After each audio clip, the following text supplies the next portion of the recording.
पर और हमारे आवाज नहीं आ रहा। हार्दिक स्वागत है, हार्दिक अभिनंदन है। सोने से तन भरता है, मन नहीं भरता, रंग खुलता है, दिल नहीं खुलता। दिल खोल के आज इस कार्यक्रम में आपका हार्दिक स्वागत है, हार्दिक अभिनंदन है। आज हमारे संविधान के रचयिता बाबा साहब भीमराव अम्बेडकर की 124वीं जयंती और उसी समय हमारे Holi cross college of nursing में जो अभी घटनाक्रम हुआ है उस परिप्रेक्ष्य में एक आक्रोश रैली है और उसी के तारतम्य में हम सब यहाँ एकत्रित हैं। सोने से तन भरता है, मन नहीं भरता, रंग खुलता है, दिल नहीं खुलता। दिल खोल के आप सबका जसपुर जिले के हृदय स्थल कुनकुरी और कुनकुरी के हृदय स्थल इस जल संचोक में आप सबका हार्दिक अभिनंदन है, हार्दिक स्वागत है। दोस्तों, बाबा साहब आज से 134 वर्ष पूर्व एक दलित परिवार में उनका जन्म हुआ था। 14 अप्रैल 1891 में इंदौर के पास बॉम्बे। उनके पिताजी ब्रिटिश सेना में सूबेदार थे। उनके पिता का नाम रामजी सखपाल और माता का नाम उनका भीमाबाई सखपाल था और वे माता पिता के चौथी संतान और आखिरी संतान थे। बाबा साहब और जब पैदा हुए बड़ी कठिनाई से उनका एजुकेशन होता रहा। अछूत होने के कारण उनको स्कूल में पीछे बैठने दिया जाता था, पीने के लिए पानी नहीं दिया जाता था। ऐसे में उन्होंने अपनी पढ़ाई शुरू की और जब पढ़ाई के लिए आगे बढ़े तो उनके एक गुरुदेव थे जो ब्राह्मण थे। उनका नाम था महादेव अम्बेडकर। तो उन्होंने उनसे प्रेरित होकर अपना नाम उनका नाम बाबा साहब भीमराव अम्बेडकर रखा क्योंकि वो बघेला गांव के रहने वाले थे। और बाबा साहब ने अपनी पढ़ाई पूरी करके वे विदेशों में गए और बाबा साहब वो हस्ती है जो दुनिया में सबसे ज्यादा ज्ञानी, दुनिया में सबसे ज्यादा ज्ञानी अगर कोई है तो बाबा साहब। बाबा साहब के पास 32 डिग्री 32 डिग्री ही वैधानिक 32 डिग्री 32 डिग्रियां और 9 भाषा के ज्यादा थे और भारतवर्ष में सिर्फ 2 लोगों को डीएससी की डिग्री थी, डॉक्टर ऑफ साइंस। पहला नंबर बाबा साहब अम्बेडकर, दूसरा में हमारे भूतपूर्व राष्ट्रपति के.आर. नारायण और ये दोनों दलित थे। दोनों के सिवाय भारतवर्ष में कोई डीएससी होल्डर आज तक नहीं है। तालिए एक बार। और बाबा साहब की वो हस्ती थी जिनकी आज भी विदेशों में उनकी पूजा होती है। कोलंबिया यूनिवर्सिटी, अमेरिका के न्यूयॉर्क के कोलंबिया यूनिवर्सिटी के लेहमन्स कॉलेज ऑफ साइंस जो वहाँ पर है, कम्युनिटी साइंस लाइब्रेरी है, वहाँ पर जो साइंस का लाइब्रेरी है, social science library, Lehman's college of university जो है हमारा कोलंबिया, वहाँ पर लेहमन्स हमारा जो साइंस है, कौन सा साइंस, सोशल साइंस का लाइब्रेरी में उनका एक आदम का प्रतिमा लगी हुई है। लेहमन्स यूनिवर्सिटी कॉलेज ऑफ यूनिवर्सिटी जो हमारा है वहाँ पर कोलंबिया में लेहमन्स साइंस सोशल साइंस डिपार्टमेंट में। इसी तरह से उनका जो है जापान के ओसाका यूनिवर्सिटी में वहाँ पर उनका एक आदम का मूर्ति लगी हुई है। तो बाबा साहब इस तरह से 32 डिग्रियां थी और जब वो भारत आई और भारत आने के बाद उन्होंने हमारी दुर्दशा को देखी, भारत के लोगों की, दीन दुखी लाचारों की, गरीबों की उन्होंने दुर्दशा देखी और उनके लिए काम करना शुरू किया। पहले हमारी बहनों को ब्लाउज पहनने का अधिकार नहीं था। जब पहला बच्चा होता था लड़का तो उनको गंगा स्नान किया जाता था और गंगा स्नान उनको गंगा में डुबा दिया जाए, इसलिए पहला बच्चा स्कूल होगा, इसलिए उनको डुबा दिया जाता था। जब बच्ची पैदा होती थी उनको अफीम चटाया जाता था, माँ के दूध में से उनको अफीम चटाया जाता था और बच्ची मार दी जाती थी।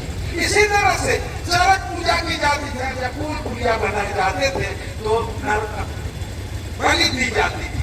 तो ये सब बंद हुआ और आगे चल के जब भारत आजादी के आधार पर पहुंचा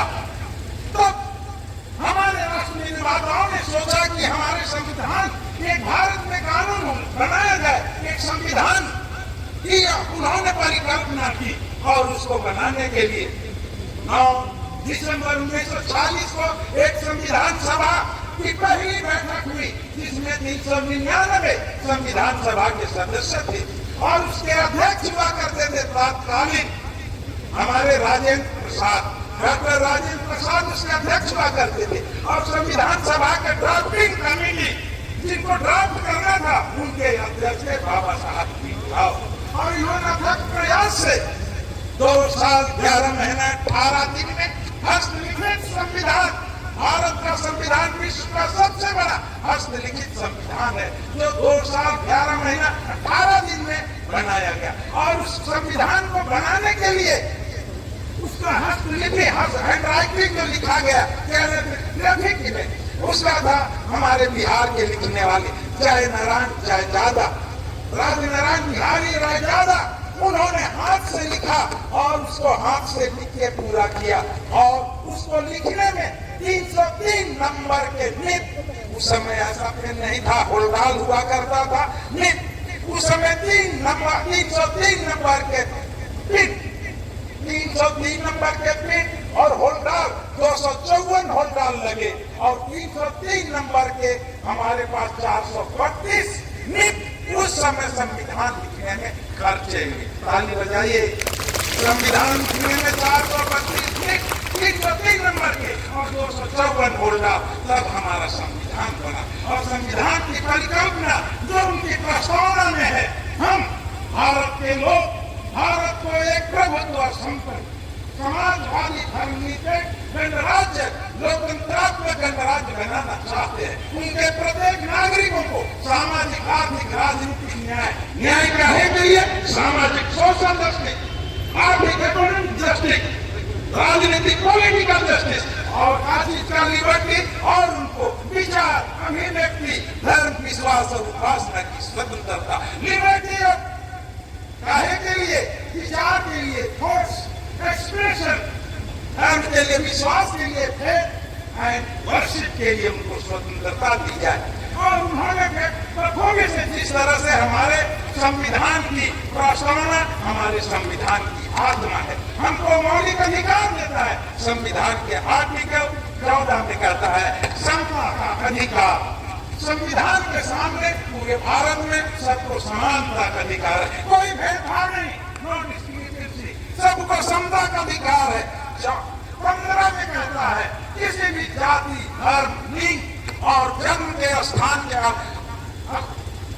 को लेकर किसी से भी भेदभाव नहीं किया जा सकता।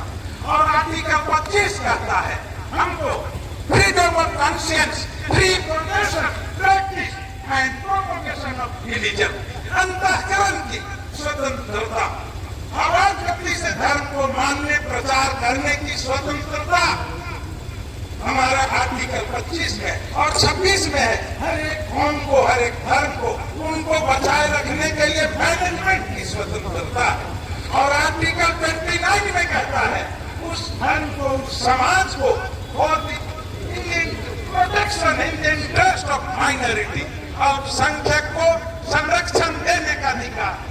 और इस खूबसूरती को आज हम कुछ शख्सों को देखते हैं, हमारे ऊपर संविधान से खिलवाड़ किया जा रहा है। संविधान में हमको समता का अधिकार दिया गया है, संविधान में हमको किसी भी धर्म को मानने का अधिकार दिया गया। Free profession, practice and propagation of religion, आवाज गति से धर्म को मानने, प्रचार करने की स्वतंत्रता है। हाँ, जोर जबरदस्ती से किसी को नहीं किया जा सकता। हम भी इसको कंडेम करते हैं। यदि कहीं जबरदस्ती किसी का धर्म प्रचार किया जाता है, उसको जबरन किया जाता है, तो इसका हम कंडेम करते हैं। और धर्म जो है यहाँ हमेशा बात कीजिए, धर्मांतरण हम सर्च भी कर रहे हैं, उपासना भी कर रहे हैं। धर्मांतरण, धर्मांतरण क्या है? धर्म प्रत्येक व्यक्ति का व्यक्तिगत आस्था और विश्वास का केंद्र है। हर आदमी को जबरदस्ती पानी छिड़क के आप धर्म परिवर्तन नहीं कर सकते।